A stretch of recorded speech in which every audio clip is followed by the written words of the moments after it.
Well, Snow, what's going on? Not much. All right. Another hot day in Arizona. Yeah, we have Jim Foley back on the podcast. Thank you. Welcome back. Thank you. How you been? No, doing well, thanks. Good. And back from San Diego. Wish I was in San Diego right now. San Diego, the greatest city in the world. It is the greatest city because it's always like 70-something degrees. Weather's almost always perfect. Except the one time I went there and I was at the San Diego Zoo and it monsooned for the first time in like 20 years.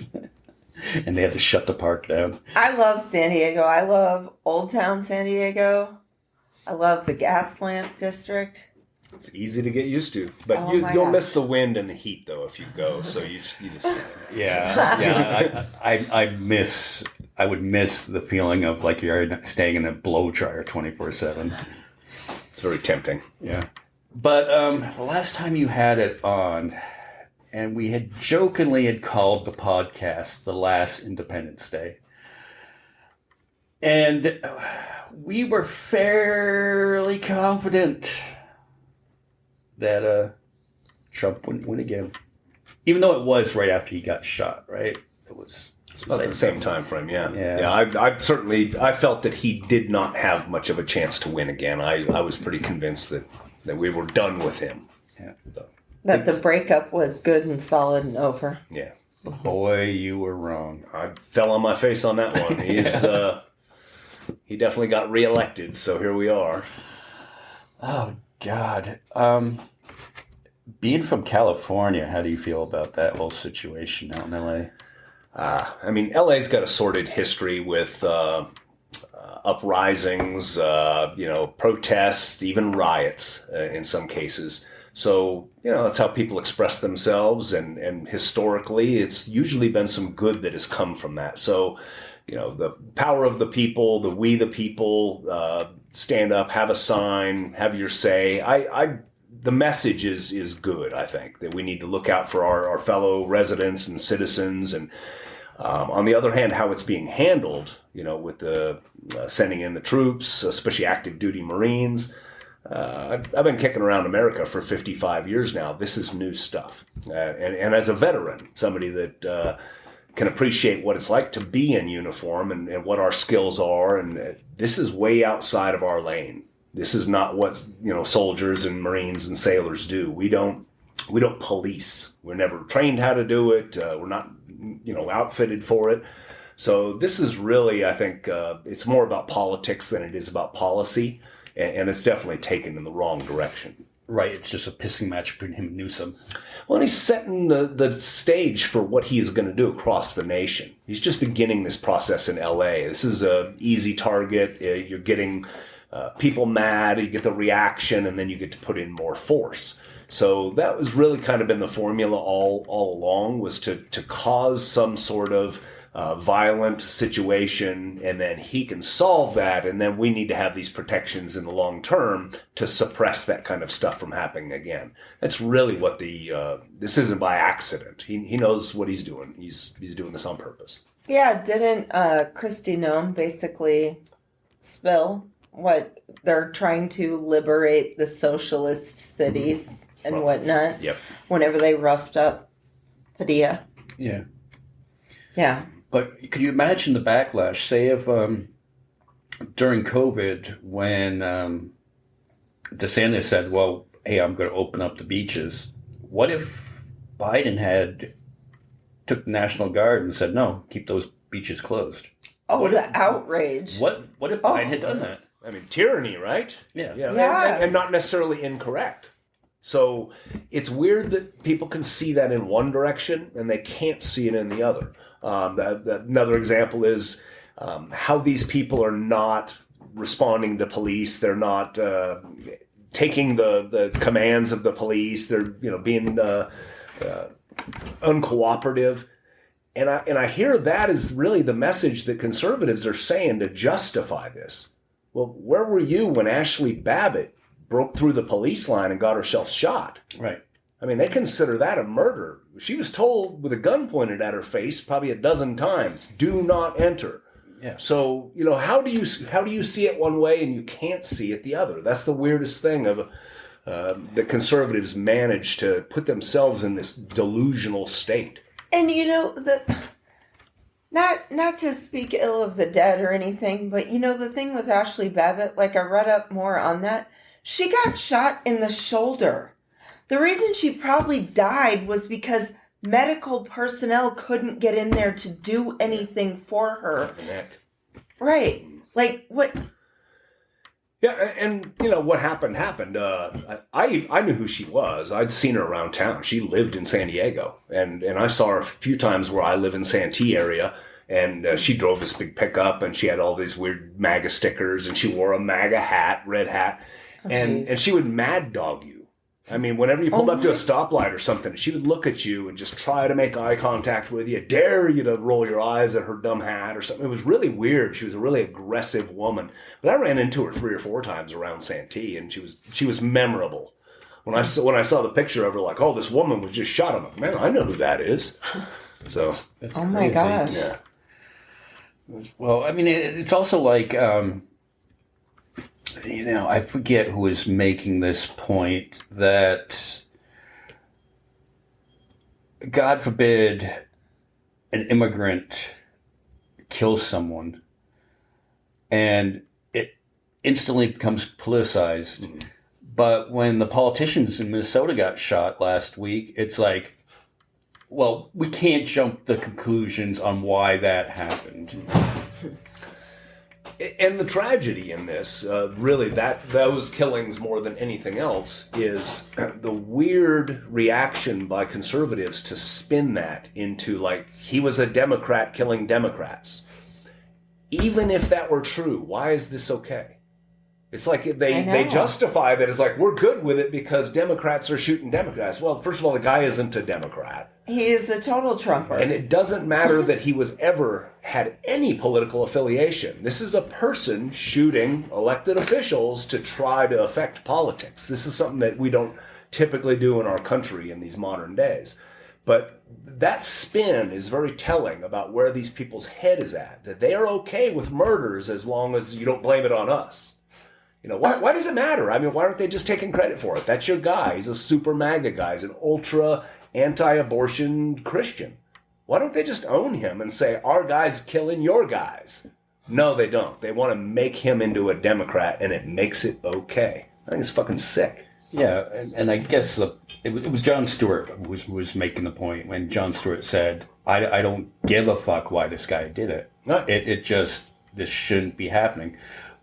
And then he went into this rant, goes, okay, yeah, a couple people get murdered by immigrants, and you immediately have ICE deporting everyone. Because they're all so dangerous now. But then he went on to list mass shooting after mass shooting. He probably went on for 5 minutes listing mass shootings. And they're all by super right-wingers. Yeah. They're all crazy, Trump supporters that are shooting schools full of children or churches and grocery stores. But God forbid, you do anything about that issue. Right. I don't know what you could do about that issue at this Well, point. stop letting crazy people have guns. I mean, a lot of times when you have a mass shooting, the first news that comes out is, well, this guy was previously institutionalized for mental health. Well, there's a clue that he shouldn't have a gun. You guys knew that this guy had spent time in hospitals as an inpatient in mental health. How did he get a gun? Yeah. So, start with that. It's even the guy here in Mojave County that was threatening to, on social media, to come down and shoot up the No Kings protest. Mm-hmm. And thank God the police got him before he did anything. But he had previous weapons charges on him. And he should not have had weapons, but somehow he did. Yeah. And he bragged about them on the internet. And, I'll be completely honest with you. That's what made me make the decision to show up to that protest in Kingman. I read that article that morning in the Kingman paper that the sheriff's department had gone out, and this guy had made these threats against the protest. And I'm a little bit fearful of that becoming a bigger trend here in America, as, targets to these domestic terrorists. But that's what really actually inspired me to go.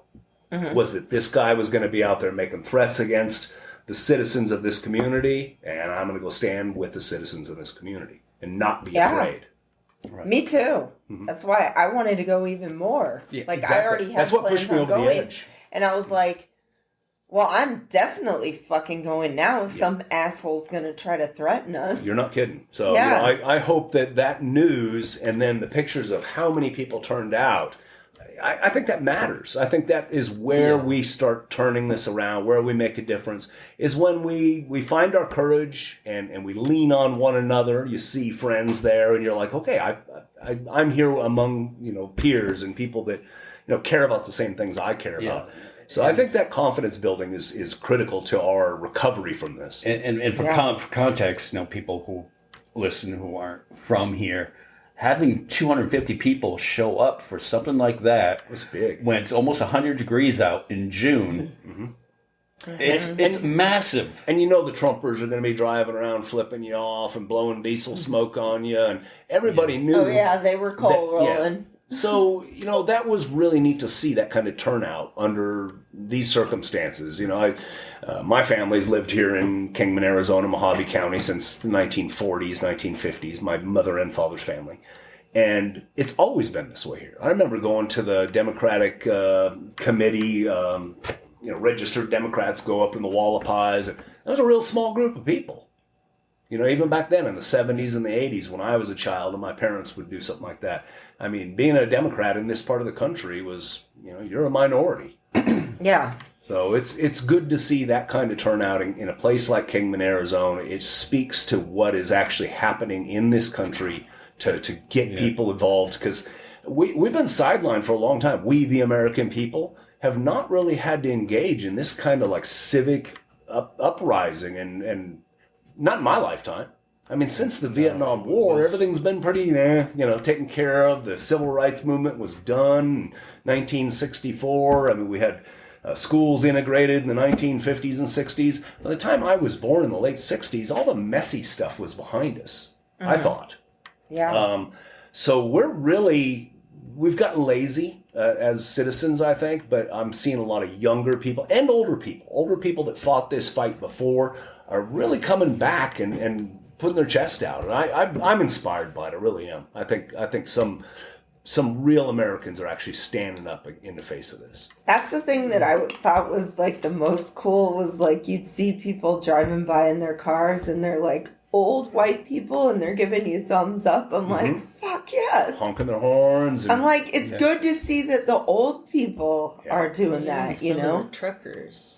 Yeah. And then one of my favorite ones too was there was a car that drove by and the husband was giving us the thumbs up and the wife was doing thumbs down. I'm like, how does that even work? How does that relationship survive? We were dying laughing. I know, because I could never date a conservative. Whoa, no. That'd be, I mean, even nowadays, I've had a lot of friends over my lifetime that are registered Republicans and have always voted Republican. The things are different now.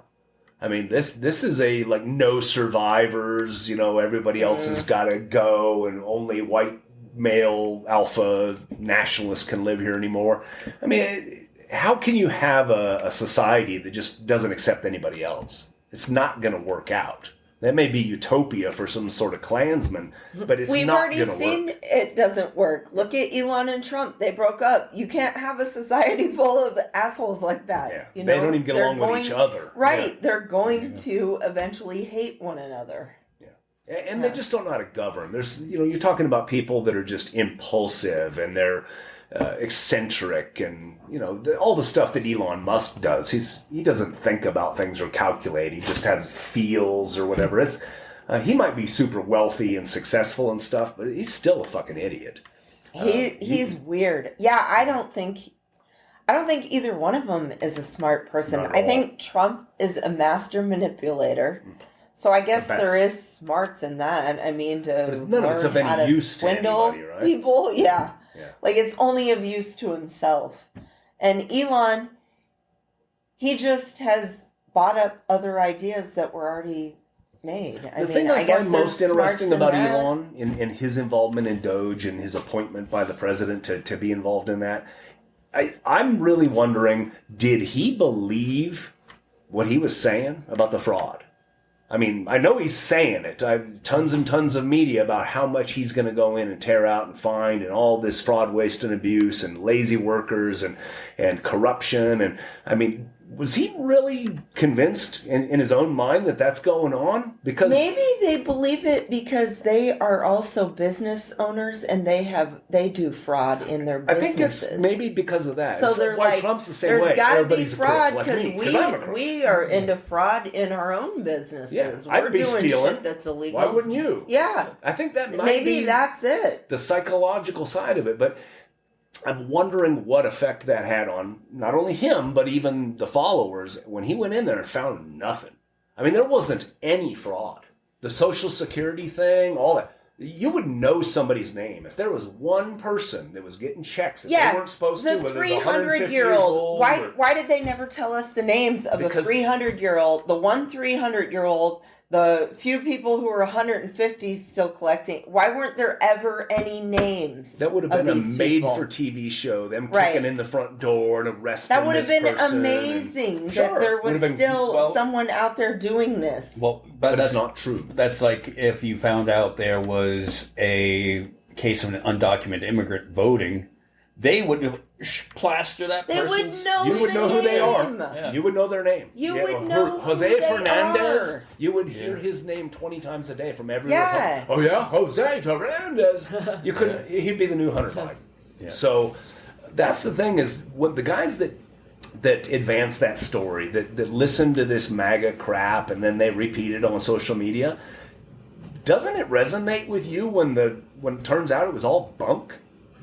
I mean, it would with me. If I looked around and I had told all you guys, all my friends... You would think you'd be like, I've been being lied to. Yeah. I'm being lied to. Why are they lying to me? I don't understand why they don't ever think that. Get mad about it, yeah. But they misdirect that anger and they put it towards the people that disagree with them, the people that were right. That's what they hate about this. And, but at the other level, I don't know why that doesn't affect some of the people that, like Elon and the Republicans in Congress, they all know what fraud there is and isn't.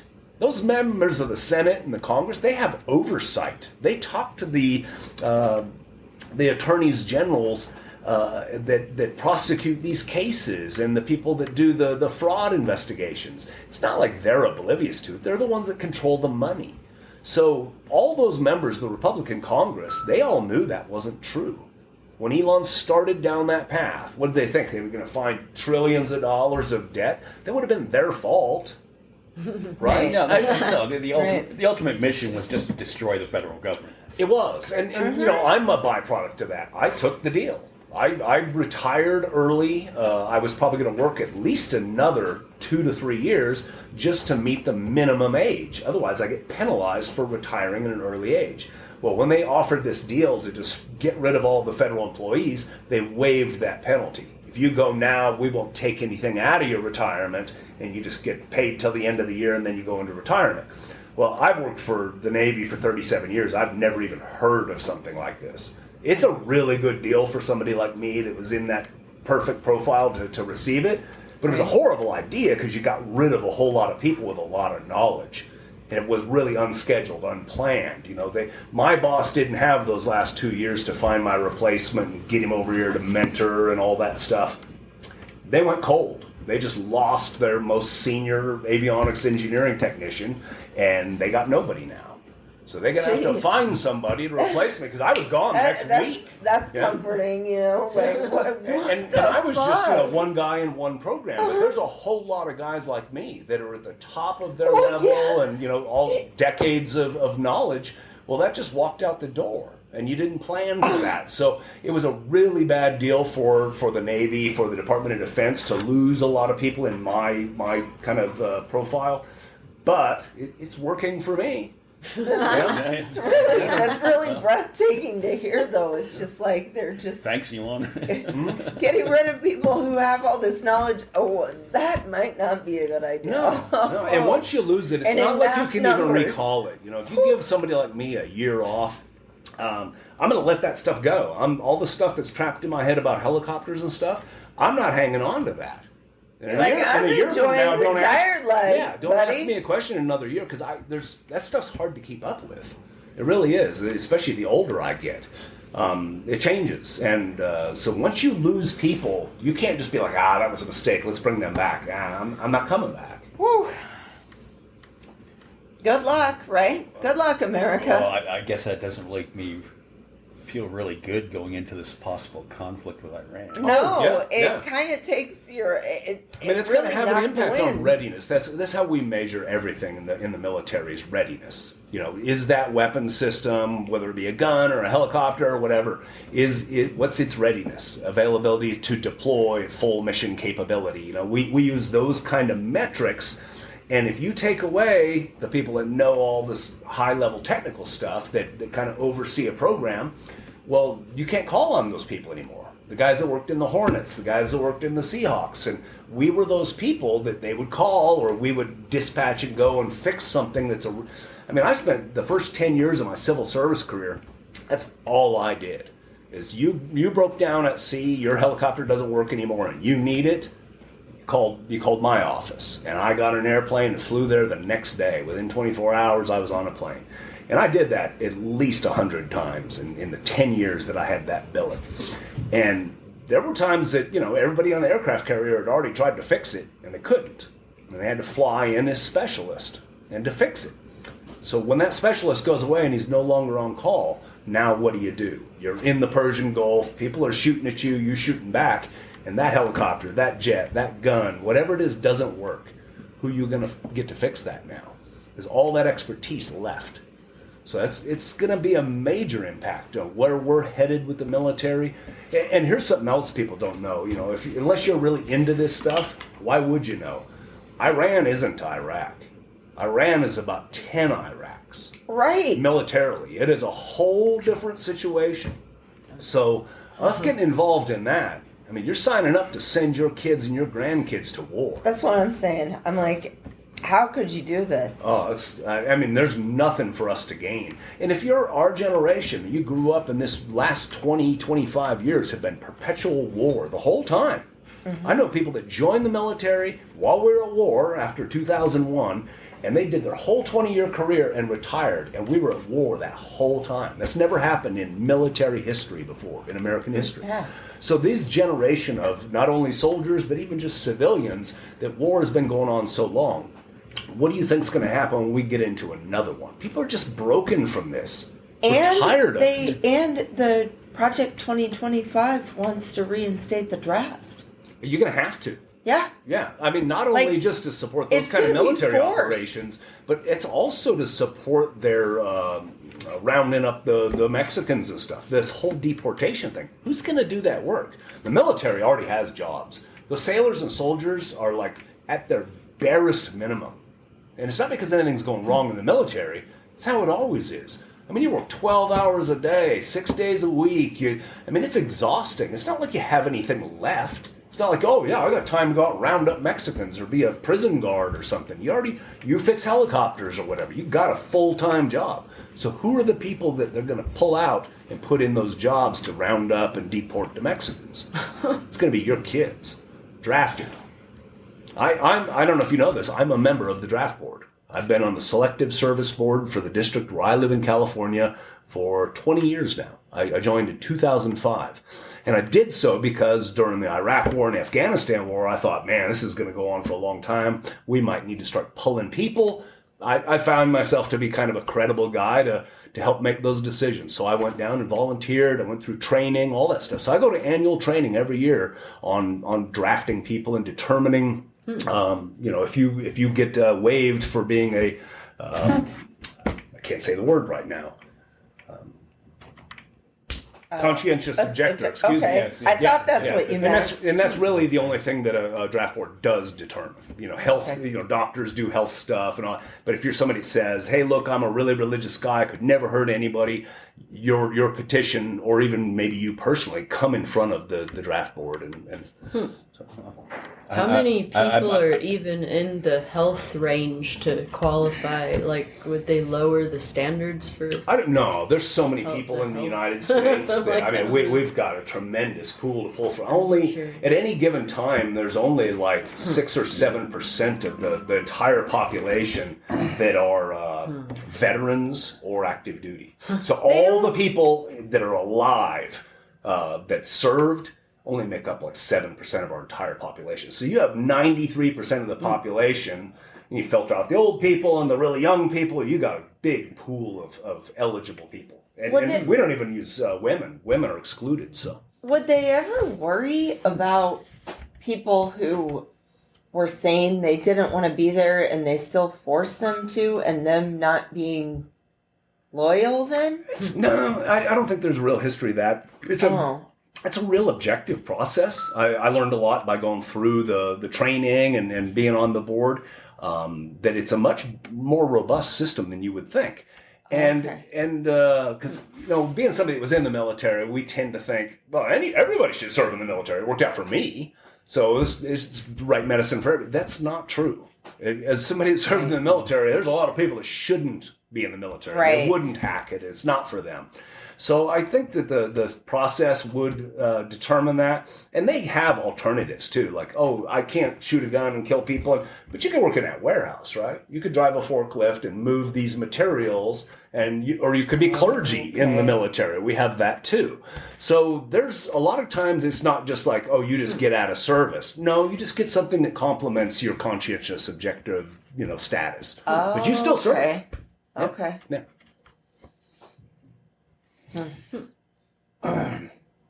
How concerned are you about something happening with Iran? Because it seems like it's on this fence. Do you think, it's just your opinion, are we going to do something? Leave it to Trump to always make the worst decision. So that leads me to think that, we're gonna end up trying to help Israel, and we're gonna drop some bombs, and once you do, the international community is going to weigh in on that, and I don't think they're going to be very supportive of how we're conducting ourselves. I don't think that this is something that Iran's going to just say, okay, we'll just ignore that. Even now, Trump has made direct, lethal threats towards the supreme leader. I try to think of that as, what if that was happening over there? What if the supreme leader was saying, we're going to come over there and kill the American president? We know where he's at, and he's an easy target for us. We Americans would take real offense to that.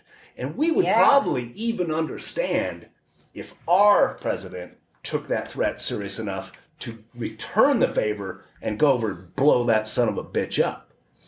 So why would it surprise you that Iran might do that to the president that is threatening their supreme leader? This guy has no skills. He has no sense of decorum. You already know what golf course he's going to be on any given weekend. And those guys are pretty crafty too. Yeah. And they're pretty dedicated. It's when there's an attempt to kill somebody, if you're willing to sacrifice yourself, your chances of being successful go way up. So, they find somebody that's real committed to this and real good at it. The president could find himself being on the receiving end of that threat. And I think it's well deserved at this point. If anybody else was making that threat at our president, I'd be completely on board with our president going and preemptively shutting that bullshit down. So it would not surprise me at all if Iran reacted exactly the same way. Right? And here's the other thing, that if you're not in the military, you maybe don't know this. The Persian Gulf is not only the worst place I've ever been in my life. It's the hottest place on earth. It is. It's so worse goddamn than Arizona. Way worse. Way worse. Off a whole new scale. Way worse than Havasu. Oh yeah. Yeah. Oh, wow. It's the hottest place I've ever been on earth, ever. And I've spent months of my life, probably a year of my life in the Persian Gulf. I've been in the wintertime, summertime. Anyway, super hot, super shitty, a lot of sea snakes. It's also a closed body of water. There's a very narrow strait called the Straits of Hormuz at the southern entrance.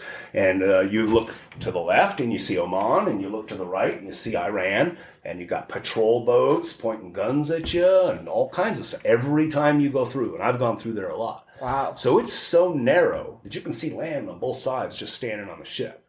So there's wow. nowhere to go. You're trapped in that body of water. If Iran mines that straight through Hormuz, like they did in the Persian Gulf War, that's it. No ships coming in or out of there. No oil. All the super tankers that leave there, that's a quarter of the world's oil. So that's not going anywhere. Wow. And if you've got an aircraft carrier and a couple destroyers and stuff up in there, they're sitting ducks.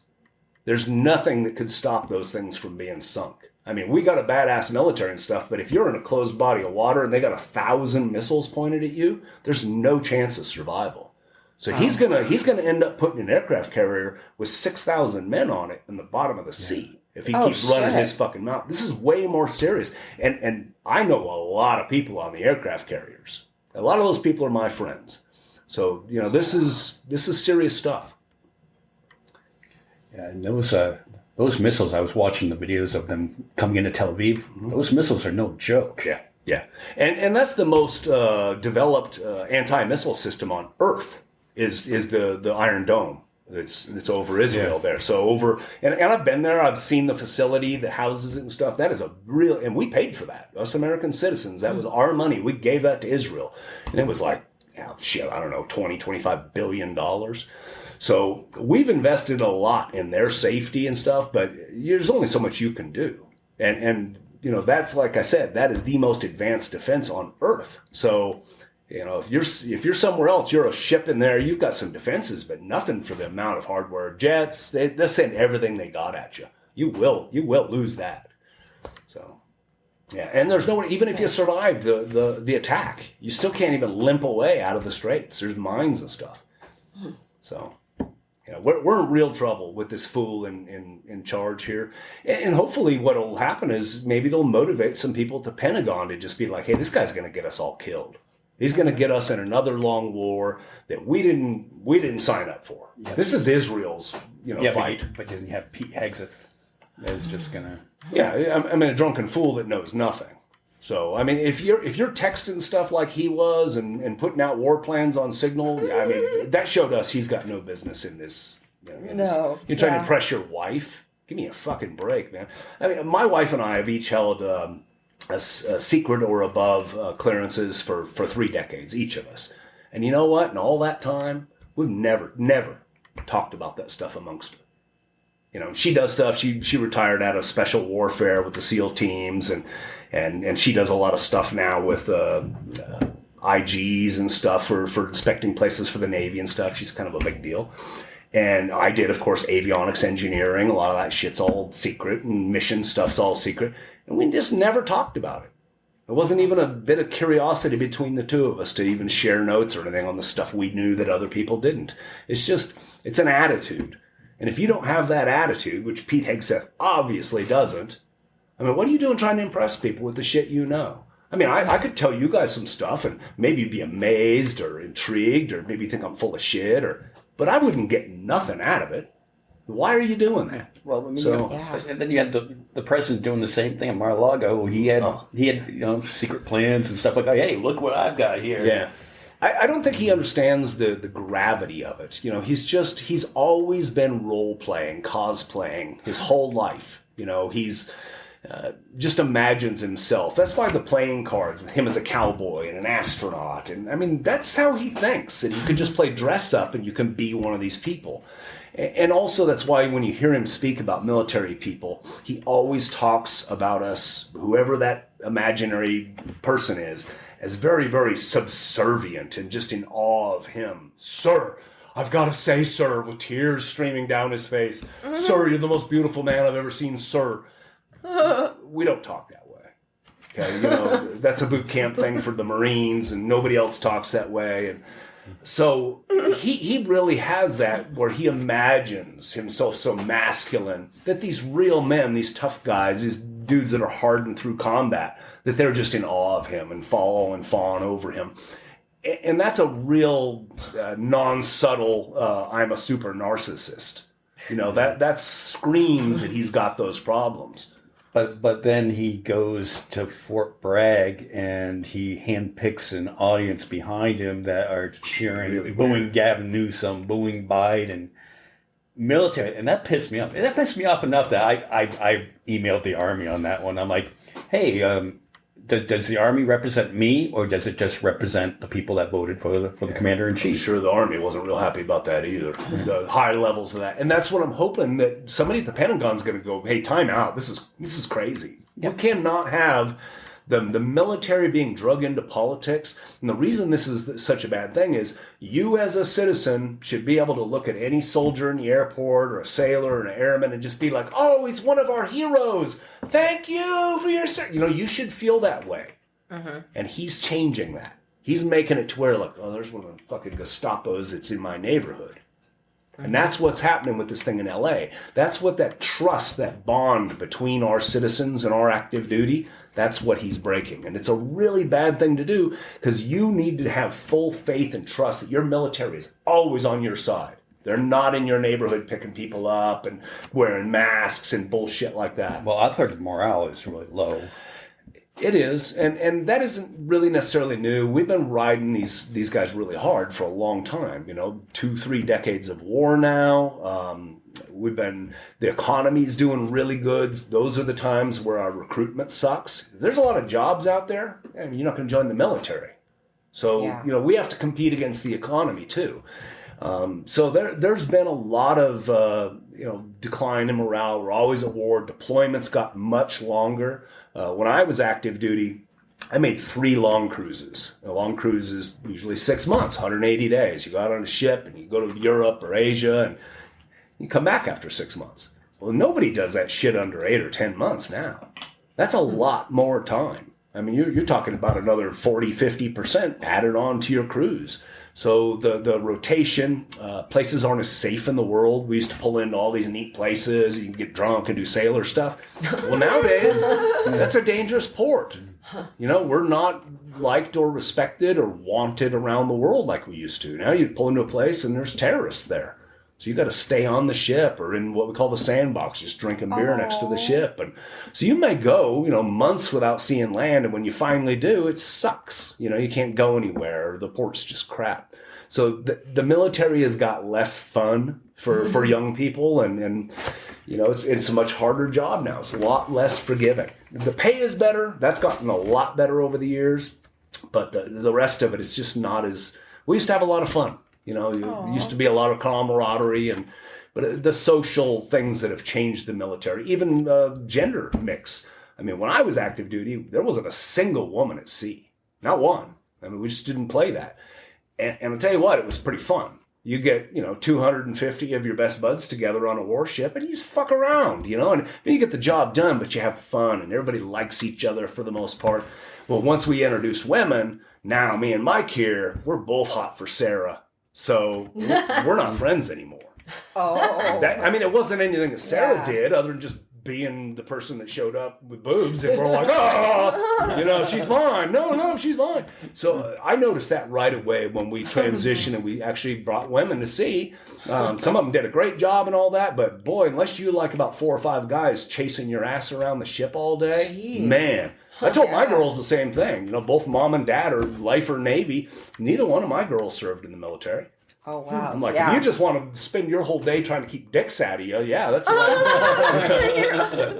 yeah. I mean, sad. That's the way it is. I mean, that's how guys are. And, you have this whole fucking building full of these young men and you introduce a couple of chicks. I mean... so it's really, and that's been 25 years or more now that we've had women, but it's a growing thing. Oh my God. Where do you think we're going, though? I mean, because I think you almost nailed it where you said that there'd be military in cities on it, and I was kind of like, well, I hope not, but now there is. Well, his agenda requires this. You're not going to assert yourself as a strong man through doing like social policies and stuff. You've got to instill fear. You've got to instill control. Everybody's got to be in awe. The people that like you, the people that don't like you. And this is the only way to do that. There isn't like, hey, let's get right up to the fascism part and then we'll just hold back a little. No, this is all the way. He's not going to stop. He's not going to give up and almost succeed at being an autocrat or something. He's going to go for it. We might defeat him and we may stop this, but it's not going to be because of lack of his effort. And I think that's what a lot of us Democrats and liberals need to adjust to, is we're not going to win this at the protest. We're not going to win this in a courtroom. We're not going to win this through legislation. It's going to take somebody standing up to this man. It's going to take a general or an admiral or a team of them walking into the Oval Office and saying, sir, this is your letter of resignation. We've prepared it for you, and there's a car out front. That's what's going to have to happen to take this man out of that office. Wow. Nothing else will remove him. Well, J.D. Vance technically could do that by... He could do it through the 25th, but, I mean, he's not going to do that. That would just set the base on fire and all that. Yeah. And I don't think the MAGA movement survives Trump's loss. Even though J.D. Vance has already profiled himself to be that guy and all that, he just doesn't excite the base. They're not going to go out and make noise or get on Facebook and yell at libtards and stuff for him. They'll do it for Trump because they think he's God. But when they look at J.D. Vance, he looks like a cream puff. He's a pussy, and he's they're not really... Wears lots of eyeliner. Yeah, and he just doesn't instill that same, whatever it is that MAGA gets, I don't know, semi-hard or whatever. But whatever it is, that secret sauce that Trump has... Those other guys don't have it. So if he's stopped, it isn't like, oh, there's JD in the wings. He might be. They might make him the vice president. But it's just all those people will just fade away. They won't be into it anymore. There's a local politician that he likes to... He tries to brand himself as MAGA, but I know he's smarter than that. And I don't know that he is. He posted something about Juneteenth. About how the Republicans, and I went into this, and I'm like, well, yeah, but then, there was this culture shift within the parties because the Republicans used to be more liberal, the Democrats used to be the conservative ones. So as long as you forget the last 150 years, you're good. Right. Yeah. Right. And so I had said that, and so I was just pointing out Juneteenth, and I was like, no, you weren't. No. You were trying to incite your base to hate Democrats. Mm-hmm. That's the point of what you were doing. You were trying to say that we're the good guys, Democrats were the bad guys, and they still are. Yes, that's what you were trying to do. I even said, hey, you're pandering and you're smarter than that. And he's really not, though. He took down the post and he sent me a message going, I took it down. Are you happy? I'm like, yep. Yes, I am. Yeah. You know, you'd make me happier if you resigned. I don't think let's keep this momentum going. Yeah. I think you give him too much credit. Well, he's smart for the company he keeps. Is the way I would say it. I mean, I know who you're talking about. I don't look up to him, he's smart enough to corral the morons. Yes, he's a good manipulator. He's just like Trump. You're good at manipulation, but you're not really smart. No, you like to plagiarize stuff too.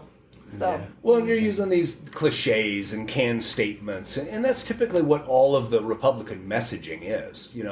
America first. I mean, what does that mean? We're giving Israel $3.8 billion every year.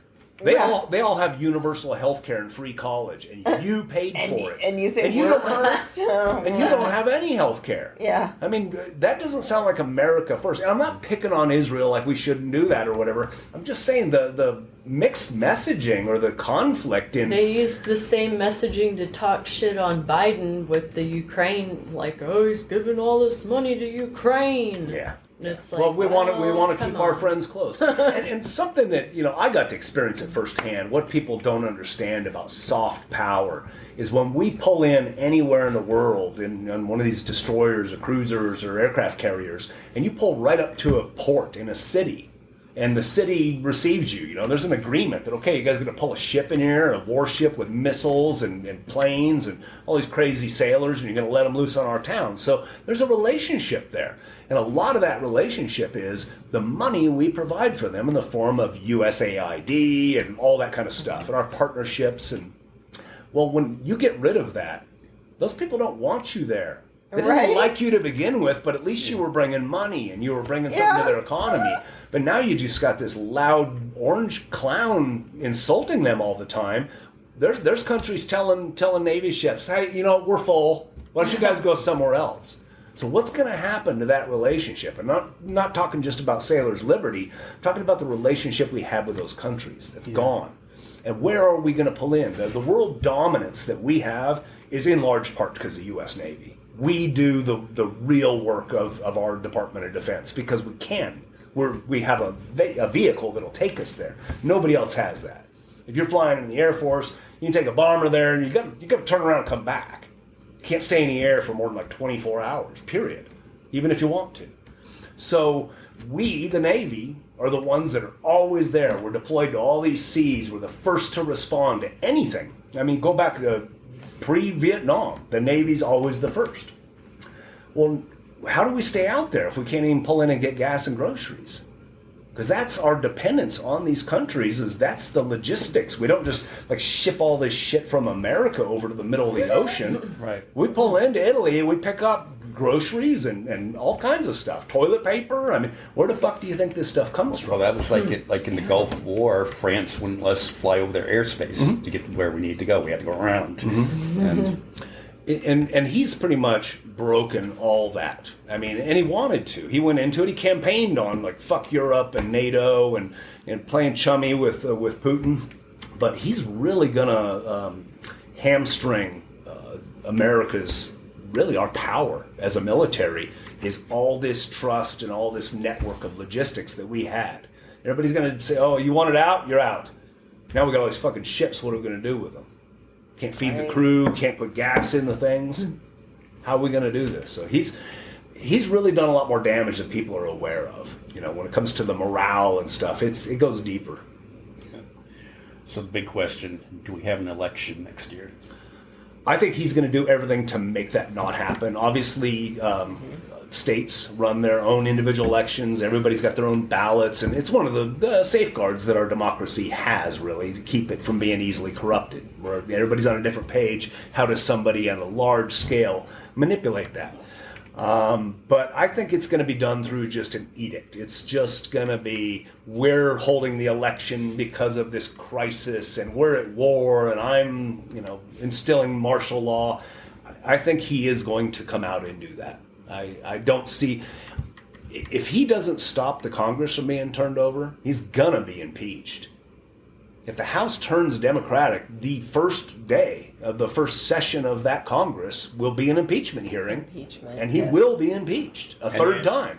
And they have so many multiple counts that they could, oh man, so many different articles they could go for him. Yeah, and you don't have to prove anything and not removed yet again. Well, yeah, I mean, unless you get a 60-vote majority in the Senate, which we're not going to get that much as the Does it Senate. even matter if they don't remove him, though? What does impeachment even mean? It's There's been, nothing to back it up. Yeah, it's been nullified. It's made... so, but they are not going to be able to put up with that. I mean, that would stop all his authoritarian...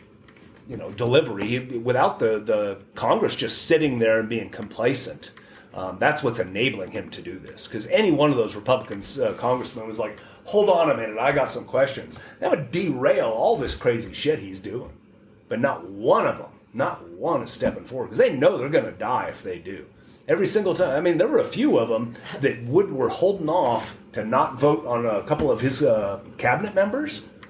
Those people changed their mind when they started getting death threats. When their wife got calls and we're going to rape your children and kill you. And wow. So that's happening. That's been happening to Republican congressmen and senators for about 5-6 years now. Yeah. Jeez. Yeah. So they're all terrified. Adam Schiff got up on the last impeachment hearing and he just said, hey guys, I know what you're going through. I know that you're getting calls and you're being threatened, and I know that's hard. Oh yeah. Wow. So that's the biggest. It isn't just that Republicans have decided, fuck, we're on board with this. They know that if they get off board, they're going to have to run for their damn lives. They might fall out of a window. Oh. Even if they just resign. If you were the congressman that's like, I can't take this shit, I'm going to resign and take my family out of here. I'm gone. Well, if your resignation is what caused the Congress to tip, and now the speakership is now Hakeem Jeffries, there's going to be about 300 MAGA people looking for you with guns. Jesus. Because you were the guy that quit and put them in charge. So these people are they put themselves in a really In a bit precarious... of a pickle. Yeah, that you signed on with this mobster and this strong man and this ruthless leader, and he's going to lead like that. And if you get out of line, I mean, you could stay in that role as a congressman and you're going to be one of the lords of the house, right? You'll be able to walk around and act important, but you don't have a real job anymore. You're not going to be voting on shit. The emperor is going to decide. You're not going to ask Congress for anything other than just you're just a stooge. And they seem to have accepted that, and they've kind of stepped into that role. Well, that's a good paycheck. I guess it beats being on the other side of it. And that's how they've done their calculation is, well, I could get out of this, but then I got nothing. And I'll never work again, and I'll never... Well, plus you also have that thing where they can probably go, hey, we're going to announce these tariffs, and we're going to tell you what stocks to sell. We're going to tell you what stocks to buy. Yeah. I'm going to make you a rich person. Mm-hmm. And he's already been dabbling in that. I mean, that was some really funny trading going on by some of those people. Yeah, like what was it? Marjorie Taylor Greene was it her that she made like a shitload of money? Yeah, Yeah, she bought a bunch of different stocks. Yeah, how would you know to buy those stocks? Well, you're on the inside. You know what's going to happen. Yeah. Yeah, that's the whole thing that he's about, though, is the grift, the power. He doesn't care about governing. I mean, he never does any of that stuff. You could tell whenever those things come up, he looks bored out of his mind. He looks like a kid that oh, God. He falls asleep. He fell asleep as parade. Yeah. All right. It was boring. I'll give him that. No, it was pretty boring. I liked how everybody walked out of step and shit, too. Everybody in the military knows how to march. I mean, they teach you in boot camp, and you'll never forget it. And sailors are terrible at marching, but they can still do it. The Army is really good at it, and those guys were all just like, that was just a clusterfuck. Yeah, I've never seen They didn't want to it. be there. Yeah, and it took a lot of guts to do that. I heard he'd shoot out Hegseth afterwards. Oh, I bet. I mean, it looked horrible. If you're into like military, and he knows that stuff. He was a little cadet boy in a private school. So they made him do that stuff, dress up and march and salute and all that stuff. So he likes the pageantry of it all. So he recognized that was shit. I mean, everybody's in their sloppy uniform. Nobody wore a dress uniform. The whole fucking thing was just people in their like everyday fatigues, helmets just kind of like that, people wearing sunglasses, walking out of step. I thought they were doing the little heart. Yeah. I was like, wow, that's not military fucking decorum. That's hilarious. And I think that was really just, I mean, you made me come to work on Saturday and fucking march to entertain you. Right. Plus, what, 10,000 people showed up, 20,000 maybe. Meanwhile, there was estimates of 11 plus million showed up at these protests. What a kick in the teeth, huh? I mean, I'm glad that he's sensitive about that kind of stuff too. And there's nothing that bothers him more than like polling and what's hot. You know, I mean, he's lived his whole life like that as this New York businessman and trying to be splashed on the front page of everything all the time. And that's his personality. Mm-hmm. So to have that happen to him, whoever organized this knew how to hurt him. Because that's right where he lives. He doesn't care about anything else other than how he's perceived. Well, the other thing though, I had I was thinking like it cost how many million to throw this parade for $40, $50 million. Yeah. Yeah. And nobody wants it. That isn't something we do in the States. Where was Doge? Where do you need it then? Exactly. Well, and what are we doing for the Navy in October? It's our 250th anniversary. And then the Marines are in November. So all of us turn 250 this year. So, but we're not going to worry about that, right? Because it's not on his birthday. I know. Yeah. Well, maybe. Not that the sailors want about to dress up. Maybe he'll be playing golf that weekend, and we can get like a Marine or a Navy guy out there with one of those little remote controlled ships and like go around the pond or something for him. I don't know what we do to fix him, but other than just get rid of him. That's. But he's going to keep going. He's going to keep making all these weird noises and causing people to be angry and fighting in the streets. And I mean, that's his agenda. And he's pulling it off, and it's working. I don't know. I just don't know how somebody with his diet can get to 79. I'm with you there. Because even when he first started McDonald's. campaigning, in like 2015 or 16, I'm like, oh, this guy ain't going to last. I mean, look at him. He's a slob, and he has a terrible lifestyle. And I'll be damned, all through the campaign, I was just like, how does he do that? I couldn't have done it. How? I don't have the energy that he has. He must do drugs. I has to. He's got to be on uppers or something. But I you know? mean, hair is always whatever it is. It's that awful his weasel is in look. order, The and spray tan. his makeup and his, he's always I presentable. offered him some makeup. Like, that was still so funny. I was dying laughing when he was like with the talking black about eye? Elon. Yeah. He's like, I offered him makeup. I don't know why he didn't want it. Maybe he's not, Probably because it's orange and he's not and orange. he's not an orange drag queen. Yeah. Because that's what that old man looks like to me, is a drag queen. I don't know anybody else that wears makeup. That's But- kind of disrespectful to drag queens. They know how to It blend is. their Yeah, They're the much drag better. queens better. are good at doing makeup. Yeah. They He's blend the awful at contour it. better than him. Like, ugh. It's just such a weird thing, though, the way he dolls himself up and stuff. It's it's very I unmasculine. don't know why you wouldn't want makeup. It's like- I've never worn makeup. I wouldn't know whether to have some. I don't know. It's not my thing. And I would get it if they did that for him when you're going to be on camera because reflections and Yeah. I understand looking good for the camera, but he just does that all the time.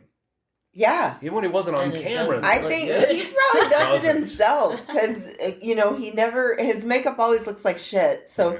he's probably doing it himself. Doesn't even have somebody do it for him, Yeah, he's not good at it.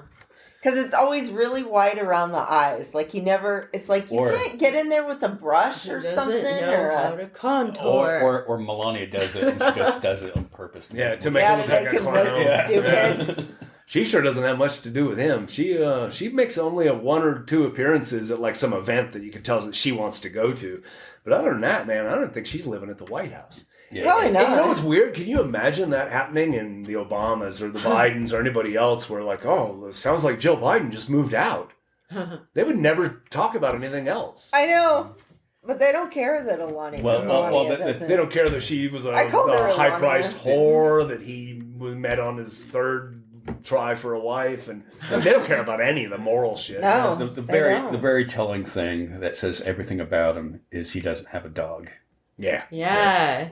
Yeah. Because Can't 'Cause trust dogs don't people like 'em. that don't Yeah, like yeah, dogs. yeah. Yeah. Or people that the dogs don't like. Yeah. Yeah, that's the problem. Yeah. because It's weird. Isn't he the only president who's never had a dog? I think so. Yeah. I think we had. I think it was Eisenhower had cats. But still have Yeah, pets. pets, yeah. Doesn't have But- any animals. Yeah. Yeah. Who did? I don't think Trump has any No, animals. no, he never No, has. he doesn't have any. No. Oh, he has a Don Jr. and Eric. Oh man, that's Yeah. close enough. Yeah. A couple of fucking idiots. He's got a couple of rats. A couple of chihuahuas. Yeah. All right. Well, on that, we'll wrap this up. Thank you for coming on. Thanks for having me. Happy retirement. Thanks. Yeah, that's the best part about it. Is finally found what I wanted to do in my life. Retire. So lucky. All right. And, we need to get Dave on this. He said he'd be microphone shy, but I think if we got him on yeah. here, he would just sit there and he just couldn't hold back. I think he would blossom. I think he would come into his own. I think. Yeah, he's just never done it yet. Yeah. So, But I then think once he'd hear did it, himself, he'd be so like, impressed. I think. okay. Yeah. Yeah. let's Great. talk him into it. That's kind of why I was. I was shy at first, but I'm like, oh, I kind of like hearing my voice. But I don't like David's- hearing my I hate voice. the sound of my I think that's what voice. Yeah, I David hate said the too. He's sound like of my he sounds like a voice, too. chipmunk. You don't want to hear. I have a very annoying voice. I know that. Oh. Oh. Thanks, guys. All right. Well, thank you. Yeah, thank you. All right, and thank you, listeners. Bye, y'all. Bye, y'all.